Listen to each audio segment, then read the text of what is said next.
MDS ದಮ್ ಆಲು, ನಾಲ್ ತಡ್ಕ ಮತ್ತು mushroom ಮಸಾಲೆ. MDS ನಿಂದ ಊಟ ಪ್ರತಿ ಸಲ ಸ್ವಾದಿಷ್ಟಕರ.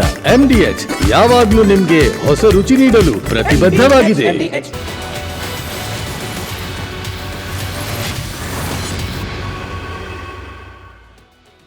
Welcome back. ನವೆಂಬರ್ 10ನೇ ತಾರೀಕು ದೆಹಲಿಯ ಐತಿಹಾಸಿಕ ಕೆಂಪು ಕೋಟೆಯ ಬಳಿ ನಡೆದಂತಹ ಬೃಹತ್ ಕಾರ್ ಬಾಂಬ್ ಸ್ಫೋಟಕ್ಕೆ ದೊಡ್ಡ ಟ್ವಿಸ್ಟ್ ಸಿಕ್ಕಿದೆ. ಸ್ಫೋಟದಲ್ಲಿ ಮೃತಪಟ್ಟವನ ಸುಳಿವು ಸಿಕ್ಕಿದೆ. ಆತ ಮಾಡಿಕೊಂಡ ಪ್ಲಾನ್ ಬಗ್ಗೆಯೂ ಕೂಡ ತನಿಖಾಧಿಕಾರಿಗಳಿಗೆ ಕ್ಲೂ ದೊರೆತಿದೆ. ನೋಡಿ, ಇವರ ಮನಸ್ಥಿತಿ ಯಾವ ರೀತಿ ಇರುತ್ತೆ ನೋಡಿ, ಇವರ ಮೆಂಟಾಲಿಟಿ ಯಾವ ರೀತಿ ಇರುತ್ತೆ. ಇದು ನಮ್ಮ ಧರ್ಮ ಈ ರೀತಿ ಹೇಳುತ್ತೆ, ಅದನ್ನು ನಾವು ಮಾಡ್ತೀವಿ ಅಂತ. ಅಮಾಯಕರ ಜೀವ ತಗೊಳ್ಳಿ ಅಂತ ಯಾವ ಧರ್ಮ ಹೇಳುತ್ತೆ? ಇವರೆಲ್ಲರೂ ಕೂಡ ವೆಲ್ ಎಜುಕೇಟೆಡ್ಗಳು, MBBS MD ಮಾಡಿದಂಥವ್ರು, FRCS ಮಾಡಿದಂಥವ್ರು. ಇವರನ್ನ ಗೈಡ್ ಮಾಡ್ತಾ ಇದ್ದವನು, ಕಮಾಂಡ್ ಮಾಡ್ತಾ ಇದ್ದವನು ಒಬ್ಬ ಮೌಲ್ವಿ.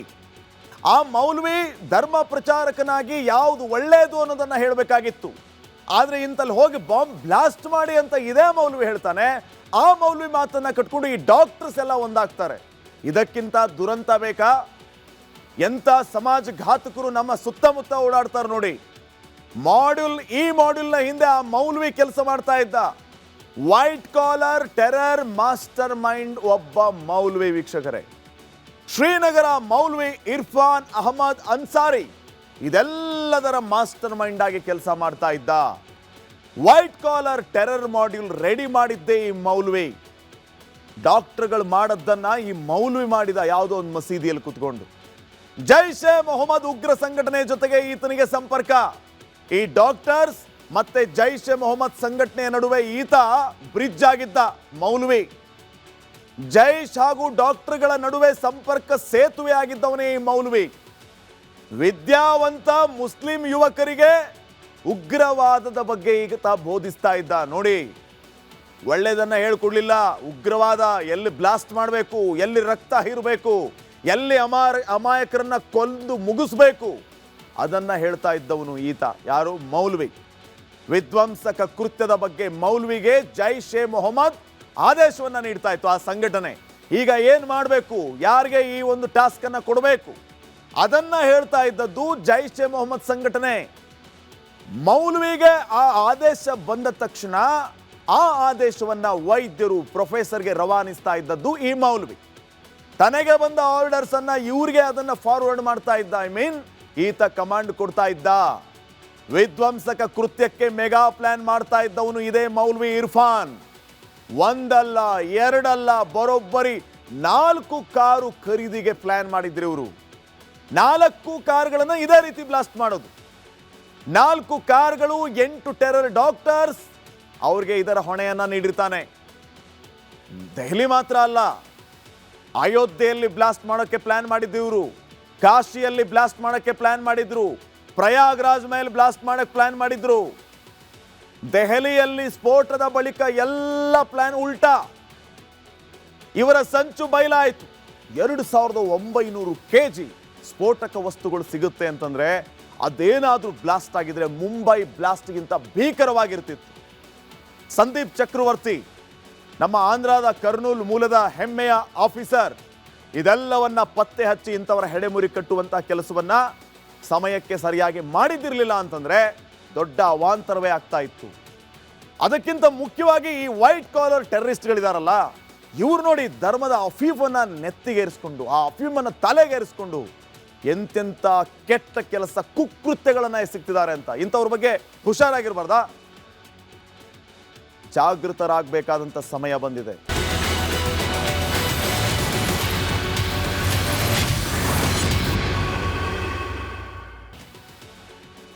ಭಾರತ ಮತ್ತೆ ಎಲ್ಲಿ ಯುದ್ಧ ಮಾಡಿಬಿಡುತ್ತೋ ಅನ್ನುವಂತಹ ಭಯದಿಂದ ಈಗ ಪಾಕಿಸ್ತಾನದಲ್ಲಿ ಯಾವ ರೀತಿಯ ಪರಿಸ್ಥಿತಿ ಇದೆ, ಪಾಕಿಸ್ತಾನದ ಸೇನೆ ಏನು ಮಾಡ್ತಾ ಇದೆ ಅನ್ನೋದನ್ನ ನೀವು ತಿಳ್ಕೊಳ್ಳೇಬೇಕು.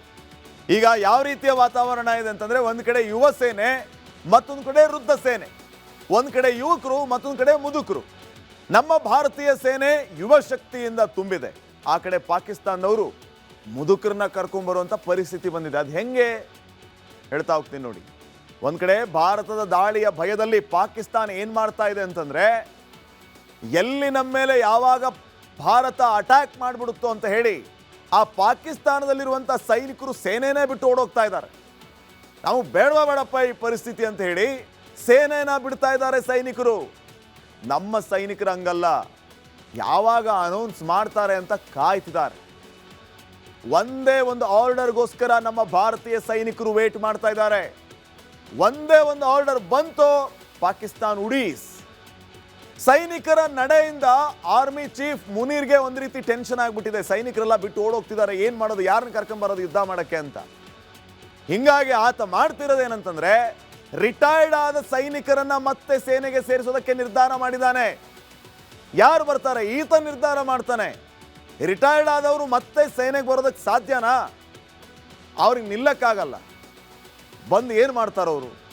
ಪಾಕಿಸ್ತಾನದಲ್ಲಿ ಈಗಾಗಲೇ ರಿಟೈರ್ಡ್ ಆದಂಥ ಸೈನಿಕರನ್ನ ಮತ್ತೆ ವಾಪಸ್ ಕರ್ಕೊಂಡ್ಬರೋದು ಅಂತಂದ್ರೆ ಸಾಧ್ಯನಾ? ಆಪರೇಷನ್ ಸಿಂಧೂರಕ್ಕೂ ಮುನ್ನ ಪಾಕಿಸ್ತಾನದಲ್ಲಿ ಒಂದು ರೀತಿ ಹಲ್ಚಲ್ ಕ್ರಿಯೇಟ್ ಆಗಿಬಿಟ್ಟಿದೆ. ಒಂದೇ ದಿನದಲ್ಲಿ 40 ಲಕ್ಷ ಸೈನಿಕರನ್ನ ಪಾಕಿಸ್ತಾನ ನೇಮಿಸಿಕೊಂಡಿದೆ ಅಂತಂದ್ರೆ ಲೆಕ್ಕ ಹಾಕಿ ಅವ್ರಿಗೆ ಎಷ್ಟು ಭಯ ಶುರುವಾಗಿದೆ ಅಂತ. ನಿವೃತ್ತ ಸೈನಿಕರು ಯುದ್ಧಕ್ಕೆ ಸಿದ್ಧರಾಗಿರುವಂತೆ ಸೂಚನೆಯನ್ನ ಕೊಟ್ಟಿದ್ದಾರೆ ಪಾಕಿಸ್ತಾನದಲ್ಲಿ. ಈಗ ಸದ್ಯ ಕೆಲಸ ಮಾಡ್ತಾ ಇರೋ ಸೈನಿಕರು ಸೈನ್ಯವನ್ನೇ ಬಿಟ್ಟು ಹೋಗ್ತಾ ಇದ್ದಾರೆ. ನಿವೃತ್ತ ಸೈನಿಕರನ್ನ ಕರ್ಕೊಂಡ್ಬಂದು ನಿಲ್ಲಿಸ್ತಾ ಇದ್ದಾರೆ. ಪರಿಸ್ಥಿತಿ ಹೇಗೆ ಬರುತ್ತೆ ಅಂದ್ರೆ ಪಾಕಿಸ್ತಾನದವರಿಗೆ ಒಂದ್ ಕಡೆ ಮುನೀರ್ ನಿಲ್ಬೇಕು, ಮತ್ತೊಂದು ಕಡೆ ಶಹಬಾಜ್ ಶರೀಫ್ ನಿಲ್ಬೇಕು, ಕೈಯಲ್ಲಿ ಬಂದೂಕು ಹಿಡ್ಕೊಂಡು ಶಸ್ತ್ರಾಸ್ತ್ರ ಸಮೇತರಾಗಿ ನಿವೃತ್ತ ಸೈನಿಕರು ತಯಾರಾಗುವಂತೆ ಸೇನೆ ಆದೇಶವನ್ನು ಹೊರಡಿಸಿದೆ. ಅಲ್ಲಿ 10 ರಿಂದ 15 ವರ್ಷದಲ್ಲಿ ಪಾಕ್ ಸೇನೆ ಪಾತಾಳವನ್ನ ಕಂಡಿದೆ. ನಿನ್ನೆ ನಾವು ಹೇಳ್ತಾ ಇದ್ವಿ, ಪಾಕಿಸ್ತಾನದ ರ್ಯಾಂಕಿಂಗ್ ಇರೋದು 12, ನಮ್ಮ ಭಾರತೀಯ ಸೇನೆಯ ರ್ಯಾಂಕಿಂಗ್ 4. ಶಸ್ತ್ರಾಸ್ತ್ರ, ನ್ಯೂಕ್ಲಿಯರ್ ಬಾಂಬ್ಸ್, ವೆಪನ್ಸ್, ಯುದ್ಧ ವಾಹನ, ಯುದ್ಧ ವಾಹಕ ನಮ್ಮಲ್ಲಿಯೇ ಜಾಸ್ತಿ ಇರೋದು. ವಿಶ್ವದಲ್ಲೇ 7ನೇ ಸ್ಥಾನದಲ್ಲಿದೆ ಸೇನೆ, ಈಗ 12ನೇ ಸ್ಥಾನಕ್ಕೆ ಇಳಿದಿದೆ. ಪಾಕಿಸ್ತಾನಿ ಯುವಕರು ಸೇನೆ ಸೇರೋದಕ್ಕೆ ಹಿಂದೇಟು ಹಾಕ್ತಿದ್ದಾರೆ. ಹೊಸ ಸೈನಿಕರ ನೇಮಕಾತಿಗೂ ಪಾಕಿಸ್ತಾನ ಬಳಿ ಹಣ ಇಲ್ಲ. ಹೊಸದಾಗಿ ನೇಮಕ ಮಾಡಿಕೊಂಡ್ರೆ ಅವರಿಗೆ ದುಡ್ಡು ಕೊಡಬೇಕಲ್ಲ. ಆದ್ದರಿಂದ ವೃದ್ಧ ಸೈನಿಕರನ್ನ ಮತ್ತೆ ಪಾಕಿಸ್ತಾನ್ ಕರೆಸ್ತಾ ಇದೆ. ಪಹಲ್ಗಾಮ್, ದೆಹಲಿ ದಾಳಿಯ ಮೂಲಕ ಸೇನೆ ಉತ್ಸಾಹವನ್ನು ಹೆಚ್ಚೋದಕ್ಕೆ ಅವರು ಪ್ರಯತ್ನ ಮಾಡ್ತಾ ಇದ್ದಾರೆ. ವಯಸ್ಸಾದವ್ರನ್ನ ಕರ್ಕೊಂಡು ಬಂದು ನೀವು ಯುದ್ಧಕ್ಕೆ ನಿಲ್ಲಿಸಿದ್ರೆ ಅವರಿಗೆ AK-47 ಗನ್ ಹಿಡಿಯಕ್ಕೆ ಬರುತ್ತಾ? ಬಿದ್ದೋಗ್ಬಿಡ್ತಾರೆ ಅಲ್ಲೇ. ಅವರು ಕೈಯಲ್ಲಿ ಬಾಂಬ್ ಕೊಟ್ಟರೆ ಭಾರ ಆಗಿ ಅಲ್ಲೇ ಕಾಲು ಕೆಳಗಡೆ ಹಾಕೊಂಡು ಬ್ಲಾಸ್ಟ್ ಮಾಡ್ಕೊಂಡ್ಬಿಡ್ತಾರೆ. ಅಂಥವ್ರನ್ನ ನೀವು ಕರ್ಕೊಂಬರ್ತೀರಾ? ಕರ್ಕೊಂಬನ್ನಿ. ಮುಲ್ಲಾ ಜನರಲ್ ನಡೆ ಉಲ್ಟಾ ಹೊಡೆದಂತಿದೆ ಅಂತ. ಯಾಕಂದ್ರೆ ಯಾರು ರೆಸ್ಪಾನ್ಸ್ ಮಾಡ್ತಾ ಇಲ್ಲ, ನಾವು ಬರಲ್ಲ ಅಂತ ಹೇಳ್ತಿದಾರಂತೆ. ಇರೋ ಸೈನಿಕರು ಬಿಟ್ಟು ಓಡ್ತಾ ಇದ್ದಾರೆ. ನಿವೃತ್ತ ಸೈನಿಕರು ನಾವು ಬರಲ್ಲ ಅಂತ ಹೇಳ್ತಿದ್ದಾರೆ. ಮುಂದೇನು? ಮುಲ್ಲಾ ಮುನೀರೇ ಬರ್ಬೇಕೀಗ. ಹಲ್ಚಲ್, ಭಯ ಎಲ್ಲ ಒಟ್ಟೊಟ್ಟಿಗೆ ಕಾಡ್ತಾ ಇದೆ ಪಾಕಿಸ್ತಾನದವರಿಗೆ. ಇಷ್ಟಿದ್ದು ದಿಮಾಕ್ ಬೇರೆ ಅವರು. ನೋಡಿ, ಒಂದ್ ಕಡೆ ಈಗ ಪ್ರಧಾನಿ ಮೋದಿ ಅವರು ಈ ದೆಹಲಿ ಬಾಂಬ್ ಬ್ಲಾಸ್ಟ್ ವಿಚಾರವನ್ನ ಉಗ್ರರ ಕೃತ್ಯ ಅಂತ ಹೇಳಿದ ನಂತರ ಪಾಕಿಸ್ತಾನದಲ್ಲಿ ಆತಂಕ ಶುರುವಾಗ್ಬಿಟ್ಟಿದೆ. ಅದು ಯಾಕೆ, ಏನು, ಎತ್ತ ಅಂತ ಈಗ ನೋಡ್ತಾ ಹೋಗೋಣ. ಆಪರೇಷನ್ ಸಿಂಧೂರ 2.0 ಆರಂಭ ಆಗ್ಬಿಡುತ್ತಾ ಅನ್ನೋಂಥ ಭಯ ಅವರನ್ನ ಕಾಡ್ತಾ ಇದೆ. ದೆಹಲಿ ಕಾರ್ ಬಾಂಬ್ ಸ್ಫೋಟದ ತನಿಖೆ ಒಂದ್ ಕಡೆ ಈಗಾಗಲೇ ಚುರುಕುಗೊಂಡಿದೆ. ಇದರ ಜೊತೆಗೆ ಪ್ರಧಾನಿ ಮೋದಿ ಅವರು ಕೊಟ್ಟಿರುವಂತ ಸ್ಟೇಟ್ಮೆಂಟ್ ಏನು? ಉಗ್ರ ದಾಳಿ ಅಂತ ಮೋದಿ ಸರ್ಕಾರ ಅನೌನ್ಸ್ ಮಾಡಿದೆ. ಮೋದಿ ಸರ್ಕಾರ ಉಗ್ರ ಕೃತ್ಯ ಅಂತ ಹೇಳಿಬಿಟ್ರೆ ಆ ಕಡೆ ಪಾಕಿಸ್ತಾನಿಗಳಲ್ಲಿ ಈಗ ಟೆನ್ಷನ್ ಹೆಚ್ಚಾಗ್ತಾ ಇದೆ. ಕಾರಣ, ಉಗ್ರ ಕೃತ್ಯ ಅಂತ ಹೇಳಿದ ಮೇಲೆ ಉಗ್ರ ಕೃತ್ಯ ಅಂತ ಹೇಳಿದ ಮೇಲೆ ಭಾರತ ಪ್ರತೀಕಾರವನ್ನ ತೀರಿಸಿಕೊಳ್ಳುತ್ತೆ ಅಂತಂದ್ರೆ ಅದರ ಪರಿಣಾಮ ನಮ್ಮ ಮೇಲೆ ಯಾವ ರೀತಿ ಇರುತ್ತೆ ಅನ್ನೋ ಭಯ ಅವರನ್ನ ಕಾಡ್ತಾ ಇದೆ. ಇದೇ ಕಾರಣಕ್ಕೆ ಪಾಕಿಸ್ತಾನ್ ಮೀಡಿಯಾಗಳಲ್ಲೂ ಕೂಡ ಒಂದು ರೀತಿ ಹಲ್ಚಲ್ ಕ್ರಿಯೇಟ್ ಆಗಿದೆ. ದೆಹಲಿ ಸ್ಫೋಟಕ್ಕೆ ಪಾಕಿಸ್ತಾನಿಗಳ ಮೇಲೆ ಗೂಬೆ ಕೂರಿಸ್ತಾ ಇದ್ದಾರೆ ಅಂತ ಅವ್ರು ಹೇಳ್ತಾ ಇರೋದು.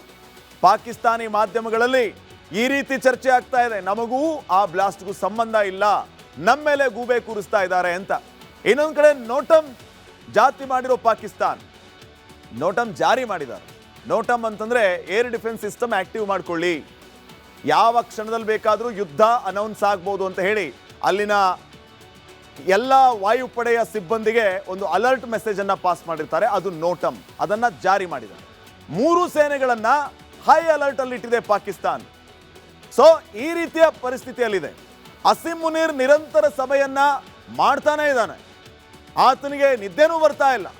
3 ಸೇನೆಗಳ ಜೊತೆಗೆ ಅಸಿಂ ಮುನೀರ್ ಸಭೆಯನ್ನ ಮಾಡ್ತಾ ಇರುವ ಪರಿಣಾಮ ಮುಂದೇನು ಅನ್ನುವಂಥದ್ದು. ಸೊ ಗಡಿಯಲ್ಲಿ ಟ್ಯಾಂಕ್ಗಳ ಚಲನವಲನ ಹೆಚ್ಚಿಸಿದೆ ಪಾಕ್. ಹಾಗೇನೆ ಎಲ್ಲ ರೀತಿಯಿಂದನೂ ಕೂಡ ಅಲರ್ಟ್ ಆಗಿದ್ದಾರೆ. ಸೊ ಈಗ ಪಾಕಿಸ್ತಾನಕ್ಕೆ ಒಂದು ರೀತಿಯ ಆತಂಕ ಕಾಡ್ತಾ ಇದೆ. ಇನ್ನು ನೆಕ್ಸ್ಟ್, ರಾಜ್ಯ ರಾಜಕಾರಣದಲ್ಲಿ ನವೆಂಬರ್ ಕ್ರಾಂತಿ ಆಗೇ ಬಿಡುತ್ತೆ, ದೊಡ್ಡ ಮಟ್ಟದಲ್ಲಿ ಬದಲಾವಣೆ ಪಕ್ಕ ಅಂತ ಹೇಳಲಾಗ್ತಾ ಇತ್ತು. ಆದರೆ ಎಲ್ಲವೂ ಟುಸ್ಸಾಗೋದು ಪಕ್ಕ ಆಗಿದೆ. DCM DK ಶಿವಕುಮಾರ್ ಒಂದೇ ಒಂದು ಹೇಳಿಕೆ ಎಲ್ಲ ಅನುಮಾನ ಗೊಂದಲಗಳಿಗೆ ತೆರೆ ಎಳೆದಿದೆ.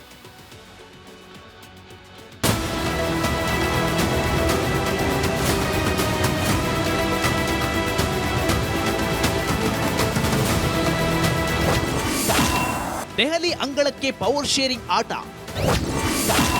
ಮತ್ತೆ ಸಿದ್ದರಾಮಯ್ಯ ದೆಹಲಿ ದಂಡಯಾತ್ರೆ. ರಾಜ್ಯ ಕಾಂಗ್ರೆಸ್ನಲ್ಲಿ ನವೆಂಬರ್ ಕ್ರಾಂತಿ ಮಗ್ಗುಲು ಬದಲಿಸಿದೆ. ನವೆಂಬರ್ ಧಮಾಕ ಆಗಲಿದೆ ಎಂದು ನಂಬಿದ್ದ ರಾಜ್ಯ ರಾಜಕಾರಣ ಮೌನಕ್ಕೆ ಜಾರಿದೆ. ನವೆಂಬರ್ ಮಧ್ಯಂತರಕ್ಕೂ ಕಾಲಿಟ್ಟರು ಕ್ರಾಂತಿ ಗೀತೆಗಳು ಸ್ವರ ಕಳೆದುಕೊಂಡಿದೆ. ನಾಯಕತ್ವ ಬದಲಾವಣೆಗೆ ದೆಹಲಿಯ ಅಂಗಳದಲ್ಲಿ ಉತ್ತರ ಸಿಗಬೇಕಿದೆ. ಈ ಕಾರಣಕ್ಕೆ ನವೆಂಬರ್ 15 ಅಂದ್ರೆ ನಾಡಿದ್ದು ನವೆಂಬರ್ ಕ್ರಾಂತಿಯ ವಿದ್ಯಮಾನಕ್ಕೆ ಮುಹೂರ್ತ ನಿಗದಿಯಾಗಿದೆ.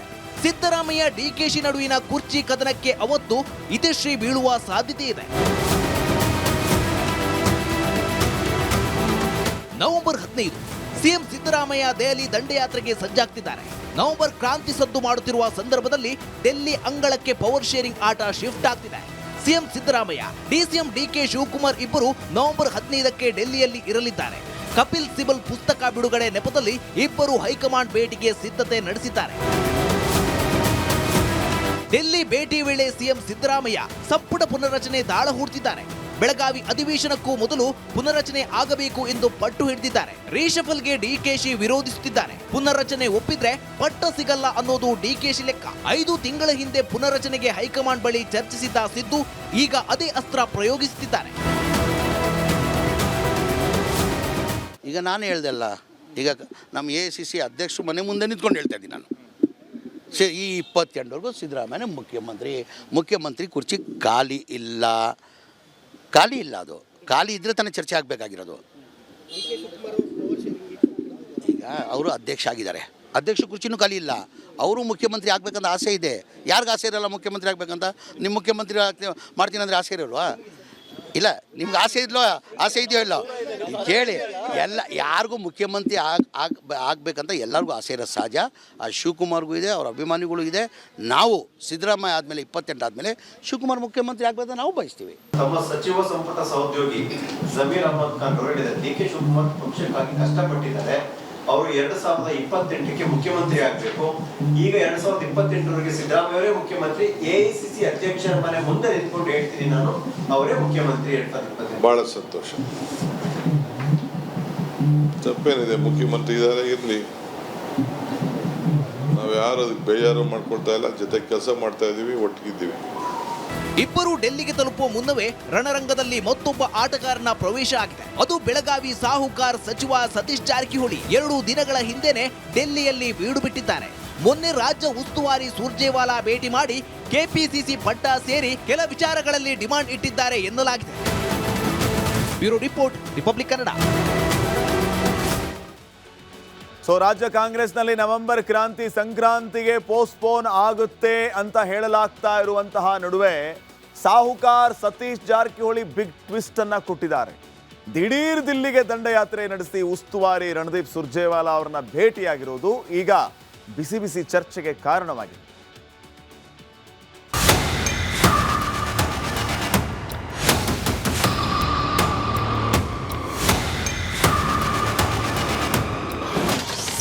ನವೆಂಬರ್ ಕ್ರಾಂತಿಗೆ ಜಾರಕಿಹೊಳಿ ಟ್ವಿಸ್ಟ್. ಸುರ್ಜೇವಾಲಾಗೆ ಸಾಹುಕಾರ್ ಖಡಕ್ ಪ್ರಶ್ನೆ. ಸತೀಶ್ ಜಾರಕಿಹೊಳಿ ರಾಜ್ಯ ಕಾಂಗ್ರೆಸ್ನ ಕೂಲ್ ಆಟಗಾರ. ಪಕ್ಷದ ಡಜನ್ ಗಟ್ಟಲೆ ಸಿಎಂ ಆಕಾಂಕ್ಷಿಗಳಲ್ಲಿ ಇವರು ಒಬ್ರು. ಕ್ಯಾಪ್ಟನ್ ಆಗೋ ಲಕ್ಷಣಗಳಿದ್ರೂ ಈ ಬಾರಿ ನನಗೆ ಸಿಎಂ ಪಟ್ಟ ಬೇಡ. ಈ ಮೂಲಕ 2028ಕ್ಕೆ ದಾಳ ಉರುಳಿಸುವ ಮಾತನಾಡಿದ್ದಾರೆ. ಈ ಮಧ್ಯೆ ನವೆಂಬರ್ ಕ್ರಾಂತಿ, ಮುಖ್ಯಮಂತ್ರಿ ಬದಲಾವಣೆ, ಸಂಪುಟ ಪುನರ್ರಚನೆ ಚರ್ಚೆ ನಡುವೆ ದಿಲ್ಲಿ ಅಂಗಳದಲ್ಲಿ ಹೊಸ ದಾಳ ಉರುಳಿಸಿರೋದು ಭಾರೀ ಸಂಚಲನ ಸೃಷ್ಟಿಸಿದೆ.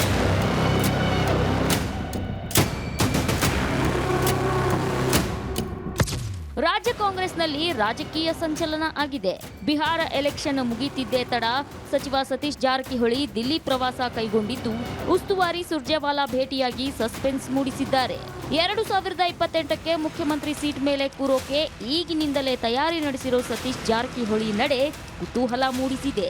ಸಿದ್ದರಾಮಯ್ಯ ಉತ್ತರಾಧಿಕಾರಿಯಾಗಿ ತಮ್ಮನ್ನ ಆಯ್ಕೆ ಮಾಡಬೇಕು ಎಂಬ ಹಕ್ಕು ಪ್ರತಿಪಾದಿಸಿದ್ದಾರೆ ಎನ್ನಲಾಗಿದೆ.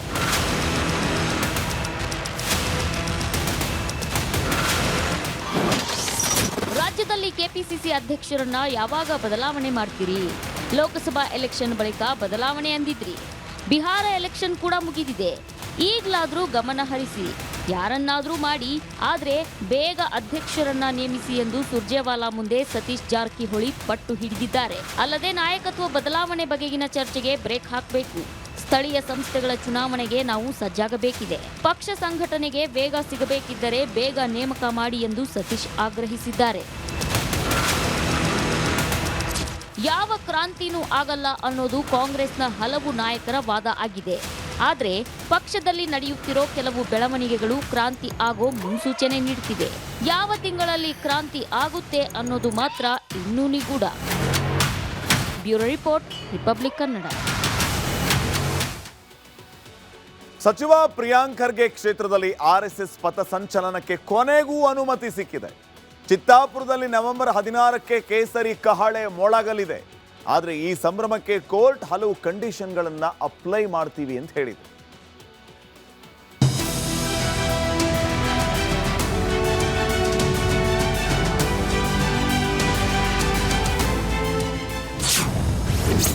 ಖರ್ಗೆ ಕೋಟೆಯಲ್ಲಿ ಆರ್ಎಸ್ಎಸ್ಗೆ ಅತಿದೊಡ್ಡ ಗೆಲುವು. ಚಿತ್ತಾಪುರ ಪರೇಡ್ಗೆ ಷರತ್ತುಬದ್ಧ ಅನುಮತಿ. ನವೆಂಬರ್ 16ರಂದು ಸಂಘದ ಶಕ್ತಿ ಪ್ರದರ್ಶನ. ಐಟಿಬಿಟಿ ಸಚಿವ ಪ್ರಿಯಾಂಕ್ ಖರ್ಗೆ ಕ್ಷೇತ್ರದಲ್ಲಿ ಆರ್ಎಸ್ಎಸ್ ಪಥಸಂಚಲನಕ್ಕೆ ಕೊನೆಗೂ ಗ್ರೀನ್ ಸಿಗ್ನಲ್ ಸಿಕ್ಕಿದೆ. ಕಳೆದೊಂದು ತಿಂಗಳಿಂದ ನಡೆಯುತ್ತಿದ್ದ ಹಗ್ಗ ಜಗ್ಗಾಟಕ್ಕೆ ಬ್ರೇಕ್ ಬಿದ್ದಿದೆ. ಆದರೆ ಕೋರ್ಟ್ ಕಂಡೀಷನ್ ಅಪ್ಲೈ ಎಂದು ಹೇಳಿದೆ.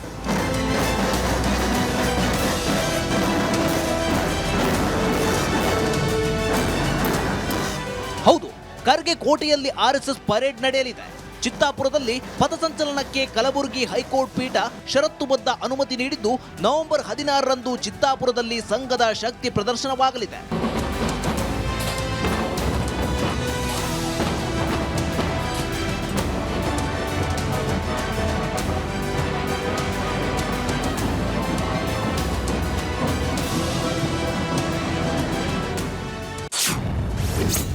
ಆರ್ಎಸ್ಎಸ್ ಪರೇಡ್ಗೆ ಕಂಡೀಷನ್ ಅಪ್ಲೈ. ಚಿತ್ತಾಪುರ ಆರ್ಎಸ್ಎಸ್ ಪಥಸಂಚಲನಕ್ಕೆ ಷರತ್ತುಬದ್ಧ ಅನುಮತಿ ಸಿಕ್ಕಿದ್ದು ನವೆಂಬರ್ 16ರಂದು ಚಿತ್ತಾಪುರದಲ್ಲಿ ಪಥಸಂಚಲನ ನಡೆಯಲಿದೆ. ಅಂದು ಮಧ್ಯಾಹ್ನ 3:30ರಿಂದ 5:45ರವರೆಗೆ ಪರೇಡ್ಗೆ ಅನುಮತಿ ನೀಡಲಾಗಿದೆ. ಅಲ್ಲದೆ ಈ ಪರೇಡ್ನಲ್ಲಿ ಕೇವಲ 350 ಮಂದಿ ಭಾಗಿಯಾಗಲು ಅವಕಾಶ ಸಿಕ್ಕಿದೆ. ಇದರಲ್ಲಿ ಹೊಸ ಜಿಲ್ಲೆಯ ಜನರಿಗೆ ಪಥಸಂಚಲನದಲ್ಲಿ ಅವಕಾಶವಿಲ್ಲ.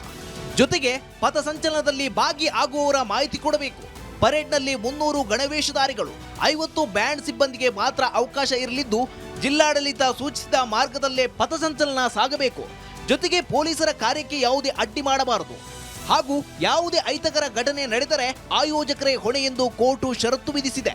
ಉಚ್ಚ ನ್ಯಾಯಾಲಯನೂ ಕೂಡ ಮುದ್ರೆ ಒತ್ತಿದೆ. ಆ ಪ್ರಕಾರ ಎಲ್ಲರ ಸಹಕಾರದಿಂದ ನಾವು ಯಶಸ್ವಿಯಾದಂಥ ಸಂಚಲನ ನಾವು ಅಲ್ಲಿ ಮಾಡ್ತೀವಿ. ನಮಗೆ ಖುಷಿ ಇದೆ. ಕೇಳಿದ್ದೀವಿ, ಆದರೆ ಈ ಕೊಟ್ಟಂಥದ್ದಕ್ಕೂ ಕೂಡ ಖುಷಿ ಇದೆ ನಮಗೆ. ಅದರಲ್ಲಿ ಏನು ತೊಂದರೆ ಏನಿಲ್ಲ. ಅದು ಈಗ ವಕೀಲರು ಹೇಳಿದಂಥದ್ದು ವಿಚಾರಣೆನೇ ಹೇಳ್ಬೋದು ನಾವು ಅಷ್ಟೇ. ಇವ್ಯಾವುದು ಕೋರ್ಟಿನ ವ್ಯಾಪ್ತಿಗೆ ಯಾವ ವಿಷಯ ಬಂದಿಲ್ಲ. ಹೀಗಾಗಿ ಜಿಲ್ಲಾ ಆಡಳಿತ ಅದನ್ನು ನೋಡ್ಕೊಳ್ತದೆ. ನಮಗೆ ಸಂಚಲನ ಮಾಡೋ ದೃಷ್ಟಿಯಿಂದ ಅವರೇನು ಅನುಮತಿ ಕೊಟ್ಟಿದ್ದಾರೆ ಅದೇ ರೀತಿ ಬೇಕಾಗುವಂಥ ಎಲ್ಲ ಭದ್ರತೆ, ರಕ್ಷಣೆ, ಗೌರವ ಎಲ್ಲವೂ ಕೊಡ್ತದೆ ಅಂತ ನಮಗೆ ವಿಶ್ವಾಸ ಇದೆ. ಚಿತ್ತಾಪುರದಲ್ಲಿ ನಡೆಯಲಿರುವ ಪಥಸಂಚಲನಕ್ಕೆ ಈ ಮೊದಲು 800 ಮಂದಿಗೆ ಅವಕಾಶ ನೀಡಿ ಎಂದು ಅರ್ಜಿ ಹಾಕಲಾಗಿತ್ತು. ಆದರೆ ಕೋರ್ಟ್ 350 ಮಂದಿಗೆ ಅವಕಾಶ ನೀಡಿದೆ. ಈ ತೀರ್ಪನ್ನ ಅರ್ಜಿದಾರರು ಹಾಗೂ ಅರ್ಜಿದಾರರ ಪರ ವಕೀಲ ಅರುಣ್ ಶ್ಯಾಮ್ ಸ್ವಾಗತಿಸಿದ್ದಾರೆ. ಸುತ್ತಮುತ್ತಲಿನ ಜನ ಏನಿದ್ದಾರೆ ಅದರಲ್ಲೂ ಇವಾಗ ಎಷ್ಟು ನಂಬರ್ ಹೇಳಿದೆಯೋ ಅದಕ್ಕೆ ಏನು ಷರತ್ತುಗೆ ಬದ್ಧವಾಗಿ ನಡ್ಕೊಳ್ತೀವಿ ಅಂತ ಮಾತು ಕೊಡ್ತೀವಿ. ಇಲ್ಲ, ಆ ಥರದ ಯಾವುದೇ ಕಂಡೀಷನ್ಗಳು ಇಲ್ಲ. ಸಂಘದ ಗಣವೇಶ ಏನಿದೆ ಅದನ್ನು ಹಾಕ್ಕೊಂಡು ನಾವು ಪಥಸಂಚಲನ ಮಾಡಬೇಕು ಅಂತ ಕೇಳಿದ್ವಿ, ಅದಕ್ಕೆ ಪರ್ಮಿಷನ್ ಕೊಟ್ಟಿದ್ದಾರೆ. ಯಾರ್ಯಾರು ಈ ಕಾರ್ಯ ಇದರಲ್ಲಿ ಭಾಗವಹಿಸ್ತಾರೆ ಅವರ ಮಾಹಿತಿಗಳನ್ನು ಕೊಡಿ ಅಂತ ಹೇಳಿದರೆ ಅದನ್ನು ನಮ್ಮ ಸಂಯೋಜಕರು ಸಂಘಟಕರು ಮುಂದಿನ ದಿನಗಳಲ್ಲಿ ಕೊಡ್ತಾರೆ. 3.2 ಕಿಲೋಮೀಟರ್ ನೀವು ಪಥಸಂಚಲನ ಇತ್ತು, ಅದು ಕಡಿಮೆ ಮಾಡಿದ್ದಾರೆ? ಇಲ್ಲ, ಅದೇನು ಮಾಡಿಲ್ಲ. ಟೈಮಿಂಗ್ಸ್ ಅಷ್ಟೇ ಸ್ವಲ್ಪ ವ್ಯತ್ಯಾಸ ಮಾಡಿದ್ದಾರೆ. ಅಂದರೆ ಈ ಸಂಜೆ ಬೇಗ ಆಗೋದ್ರಿಂದ 5:45 ಮುಗಿಸಿ ಅನ್ನುವಂಥದ್ದನ್ನು ಮಾನ್ಯ ನ್ಯಾಯಾಲಯ ಕೂಡ ಅದನ್ನು ಗಮನಕ್ಕೆ ತೆಗೆದುಕೊಂಡು ನಮಗೆ ಹೇಳ್ತು. ಆಯಿತು ಅಂತ ನಾವು ಅದಕ್ಕೆ ಶಿರಸಾವಹಿಸಿ ಅದನ್ನು ಪಾಲಿಸ್ತೇವೆ ಅಂತ ಹೇಳಿದ್ದೇವೆ. ಸಾಕಷ್ಟು ವಿರೋಧ, ಸರ್ಕಾರದ ಹೊಸ ಕಾನೂನುಗಳು, ನೂರಾರು ನಿಯಮಗಳು, ಹೀಗೆ ಹಲವು ಅಡಚಣೆಗಳ ಆಚೆಗೂ ಖರ್ಗೆ ಕೋಟೆಯಲ್ಲಿ RSS ಪಥಸಂಚಲನ ನಡೆಯುತ್ತಿದ್ದು, ಪಥ ಸಂಚಲನದಲ್ಲಿ ಭಾಗಿಯಾಗಲು ಕೇಸರಿ ಕಾರ್ಯಕರ್ತರು ಉತ್ಸುಕರಾಗಿದ್ದಾರೆ. ಓಂ ಪ್ರಕಾಶ್ ಹೆಡ್, ಮುನ್ನೂರ್, ರಿಪಬ್ಲಿಕ್ ಕನ್ನಡ, ಕಲಬುರಗಿ.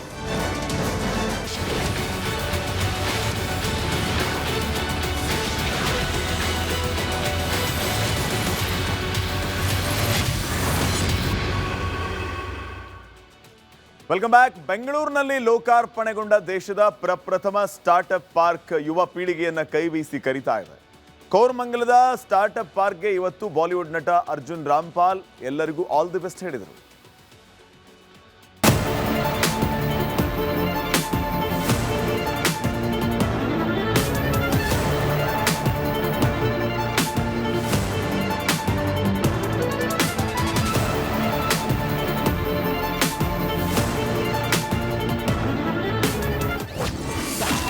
ದೇಶದ ಕಣ್ಮನ ಸೆಳೆಯುತ್ತಿದೆ ಸ್ಟಾರ್ಟ್ಅಪ್ ಪಾರ್ಕ್.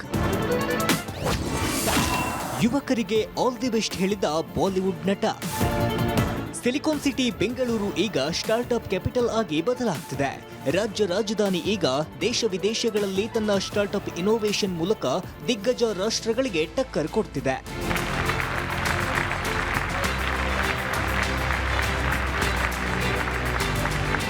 ಇಂದಿನ ಸ್ಮಾರ್ಟ್, ಇಂಟೆಲಿಜೆಂಟ್ ಹಾಗೂ ಕ್ರಿಯೇಟಿವ್ ಯುವ ಪೀಳಿಗೆಗೆ ಹೊಸ ಚೈತನ್ಯ. ತಮ್ಮ ಐಡಿಯಾಗಳಿಗೆ ಸೂಕ್ತ ಮಾರ್ಗದರ್ಶನ ನೀಡಲು ಬೆಂಗಳೂರಿನ ಸ್ಟಾರ್ಟ್ಅಪ್ ಪಾರ್ಕ್ ಅತ್ಯದ್ಭುತ ವೇದಿಕೆಯಾಗಿದೆ.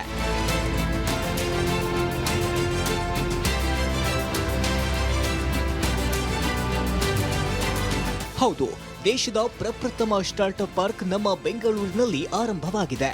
ಕಳೆದ ನವೆಂಬರ್ 7ಕ್ಕೆ ಕೋರಮಂಗಲದಲ್ಲಿ ಐಕ್ಯೂ ವೆಂಚರ್ಸ್ ಈ ಸ್ಟಾರ್ಟ್ಅಪ್ ಪಾರ್ಕ್ ಅನ್ನ ಲೋಕಾರ್ಪಣೆ ಮಾಡಿದೆ. ಡಿಸೆಂಬರ್ 7ರವರೆಗೂ ಭಿನ್ನ ವಿಭಿನ್ನ ಆವಿಷ್ಕಾರ, ಕಾರ್ಯಾಗಾರ, ಯುವ ಉದ್ಯಮಿಗಳ ಕಾನ್ಫರೆನ್ಸ್ಗಳ ಮೂಲಕ ರಾಜ್ಯದ ಯುವಕರ ಐಡಿಯಾಗಳಿಗೆ ಮತ್ತಷ್ಟು ಹುರುಪು ನೀಡುತ್ತಿದೆ.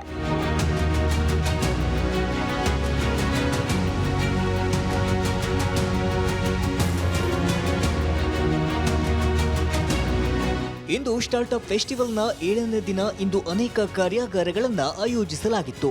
ಇಂದಿನ ಕಾರ್ಯಾಗಾರದಲ್ಲಿ ಬಾಲಿವುಡ್ ನಟ ಅರ್ಜುನ್ ರಾಮ್ಪಾಲ್ ಭಾಗಿಯಾಗಿದ್ದು ಕಾರ್ಯಕ್ರಮಕ್ಕೆ ಮತ್ತಷ್ಟು ಮೆರುಗು ನೀಡಿದ್ರು. ಇಂದಿನ ಕಾರ್ಯಕ್ರಮಗಳನ್ನು ದೀಪ ಬೆಳಗುವ ಮೂಲಕ ಚಾಲನೆ ನೀಡಿದ ಬಾಲಿವುಡ್ ನಟ ಅರ್ಜುನ್ ರಾಮ್ಪಾಲ್ ಈ ಸ್ಟಾರ್ಟ್ಅಪ್ ಪಾರ್ಕ್ ಬಗ್ಗೆ ಹೇಳಿದ್ದು ಹೀಗೆ. It's lovely to be here and to all the people who've come here with ideas, to all the people who want to start their startups.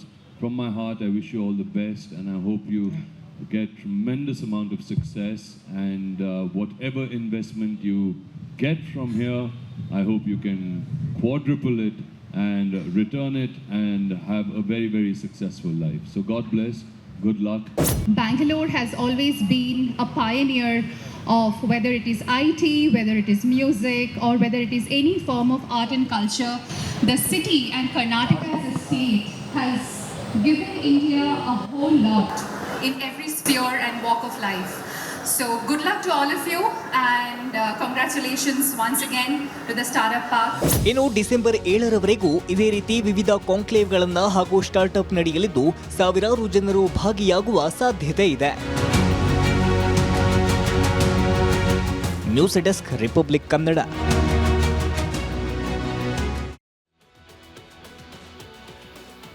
ಇದಾಗಿತ್ತು ಇವತ್ತಿನ ಕರ್ನಾಟಕ ಪ್ರೈಮ್ ಟೈಮ್. ನೋಡ್ತಾ ಇರಿ ರಿಪಬ್ಲಿಕ್ ಕನ್ನಡ, ಇದು ನಿಮ್ಮ ಧ್ವನಿ.